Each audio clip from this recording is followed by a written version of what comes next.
Joseph here, VETS Whole Junk Removal, Stafford, Virginia.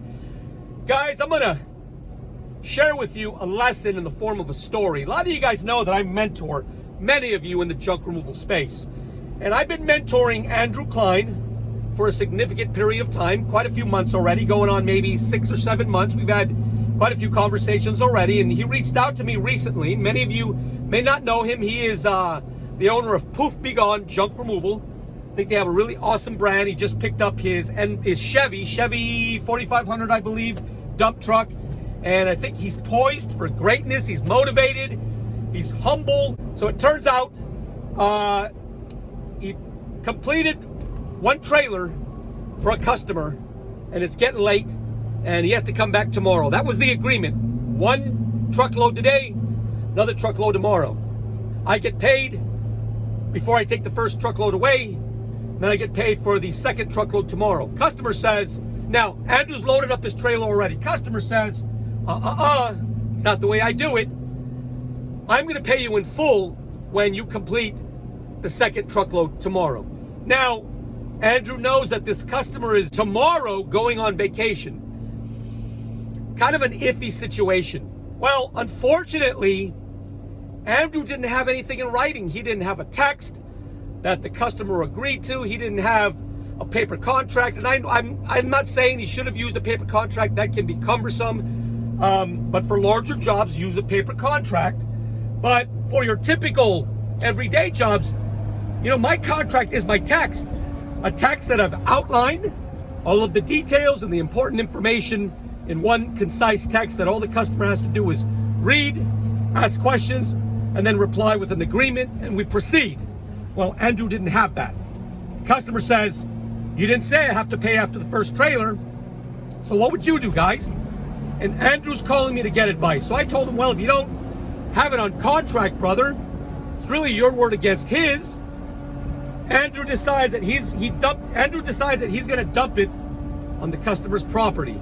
So this is what he's calling about. He's dumped it on the customer's property, and now law enforcement reaches out to Andrew, and the officer says, I suggest you come back and pick up the stuff off the customer's property.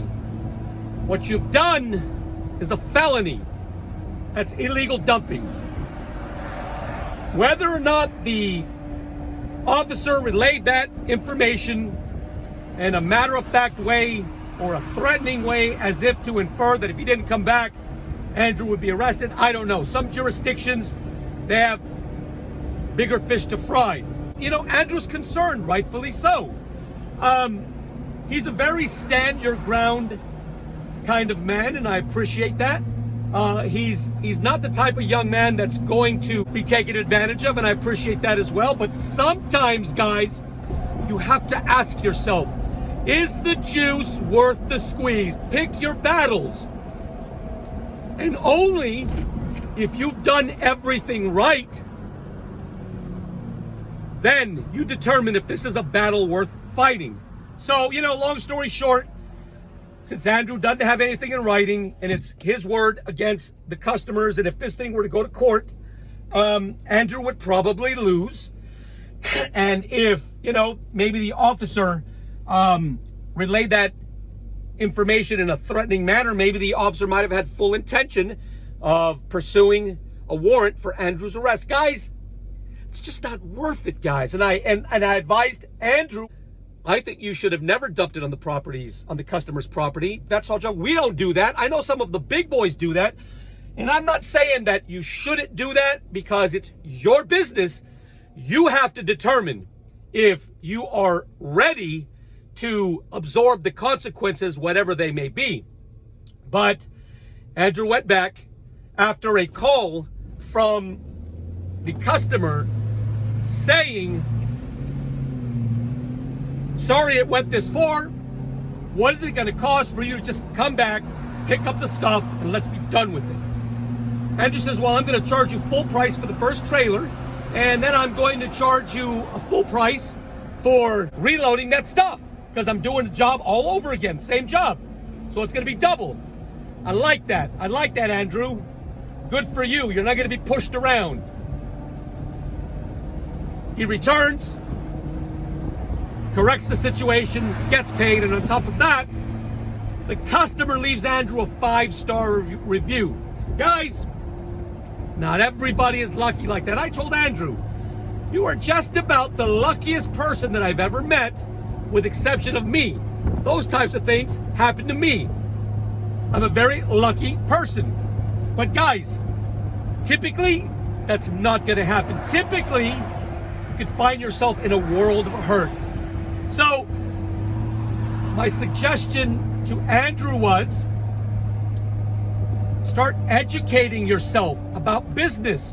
Start learning about the types of things that you as a business owner need to know to keep yourself out of trouble. Guys, there's so many operators, so many companies who think they're running a business correctly, but they're not.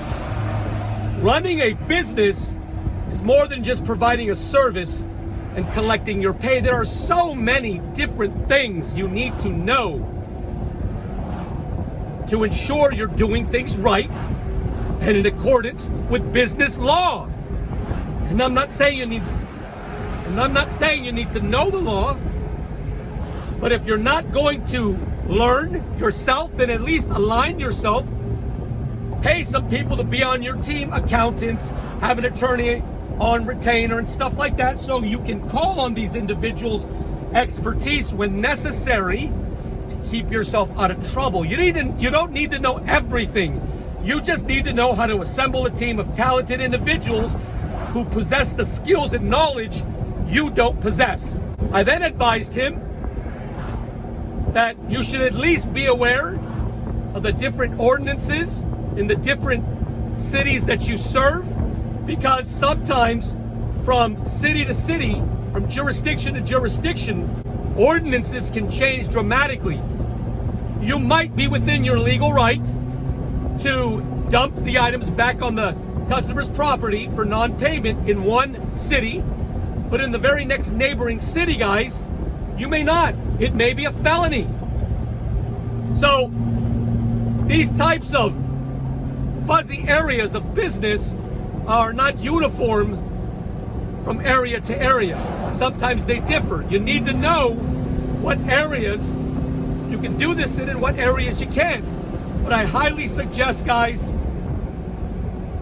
whatever market and whatever market you service and whatever that particular city, area, or market allows, just don't do that.